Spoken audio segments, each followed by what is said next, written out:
వాళ్ళు అటు ఇటు వాకింగ్ చేస్తూ అమ్మ ఇంట్లో నడుస్తుంది. దేనికోసం తెలుసా? నువ్వు సొంత నిర్ణయం తీసుకుంటావని కాదు, అమ్మతో కలిసి అడుగులు వేస్తావు, ఇద్దరు కలిసి ప్రభుతో నడుస్తారని. లైఫ్ అంటే నీకు తెలియదు, చూసేది లైఫ్ కాదు నా సహోదరుడా.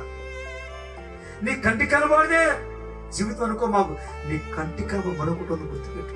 నువ్వు నమ్మో చూసావా, మోసపో, రేపు ఏడుస్తావు. ఆ రోజున అమ్మ ఏడ్చింది, అయ్యా అప్పుడు చెప్పాను కదా నీకు చెప్పాను నాన్న, నీకు నా మాట ఎవరు ఏం చేయండి. దేవుడు మాట్లాడేది యాకోబు దేవుడు శక్తిగల వాక్యం చదువుతున్నప్పుడు వింటున్నప్పుడు నీ బ్రతుకులు గొప్ప కార్యేసే చేయబోతుంది. చదివేవా ఎప్పుడన్నా? చదివితే నీకు విలువలు తెలుస్తుంది.